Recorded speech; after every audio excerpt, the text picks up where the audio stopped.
The following is a presentation of the Belly Up Sports Media Network. Brandon, you mentioned those call-ups here. We've got a lot of prospects making their debuts in the next coming days, particularly on the pitching front. Brandon, which call-up is most exciting to you? I'm going to go back to Tampa, and it's Taj Bradley, who will be starting today, versus the Red Sox. He was the corresponding move to Zach Eflin being put on the IL.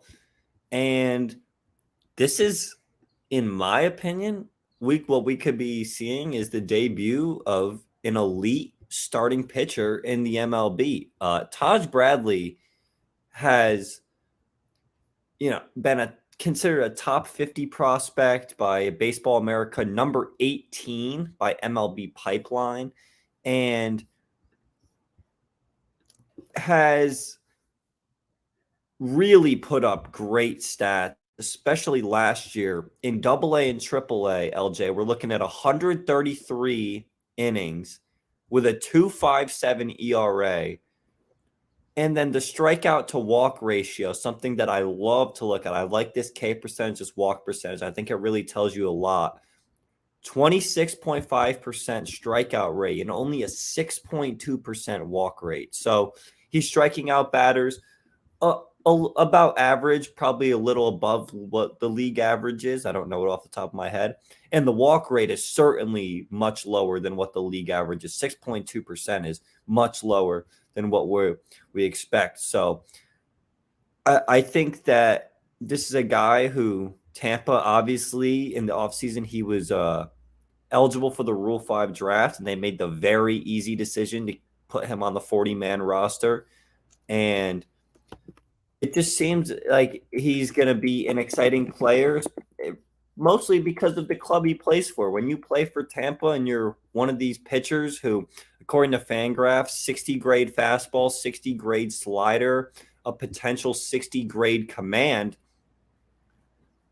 the analytic people, especially with Tampa, which just seems like what is such a strong correlation there when you think of analytics in baseball, they really like this kid. And I think that he could, sure, he's young and it's a steep learning curve for starting pitching in the MLB, but I think that he could surprise some just because Tampa is not making this move unless they're sure that he is 100% ready, because they could easily just throw another bullpen spot, a bullpen game into their rotation and be fine with it. But no, they feel confident in this 22-year-old.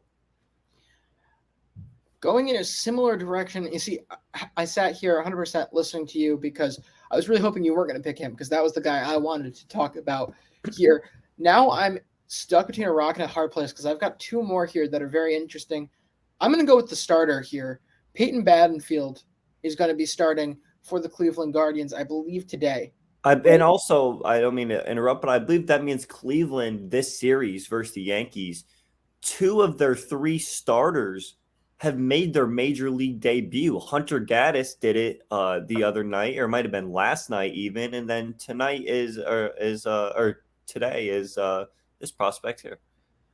Yeah, certainly. And again, there isn't anything like huge jumping out. This is their 40th ranked prospect in the Guardians system, but I just have a decent feeling about this guy when you look at 3 things. First off, overall, his ERA has been consistently good at every level. He has not, really faced that adversity. From a walk standpoint, he hasn't faced control issues. The second standpoint, I'm going to put it on this guy and note the strikeouts per 9. Struggled a little bit with Cleveland in 28 starts for AAA last year in terms of a 6.38 K per 9. Before that, every year above 9, 3 out of the 4 years, he was above 10.5. So he's shown the strikeout stuff in the past, and we talk about those 3 to 4 years. That's where I really get intrigued. Let's talk about, Brandon, the 3 teams that have had Peyton Battenfield as a part of their system. Gets drafted by Houston. Okay, pretty good. moves on to Tampa Bay, Also pretty good. and then in 2021 goes to Cleveland. Is there a reason why Houston and Tampa Bay chose to get rid of him, though?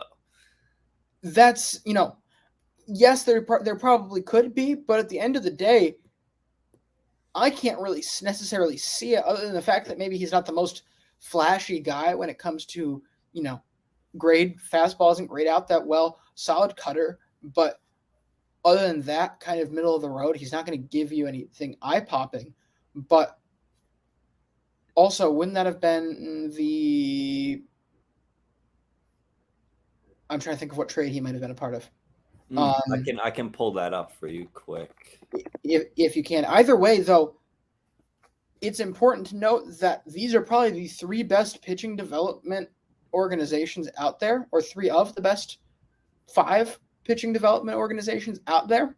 And all 3 have taken enough interest in him, to bring him in.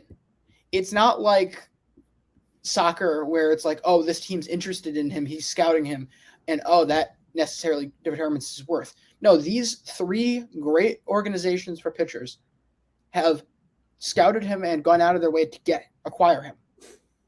That shows you the potential, and I really hope he gets off to a hot start because I think this would be a really cool story. Do you have those trades? Yes, he was in 2021, right at the trade deadline, a part of the Jordan Luplow to Tampa trade. He was one of the return pieces. Okay, so again, that was a grab of Tampa grabbing a guy to fill need during a playoff push.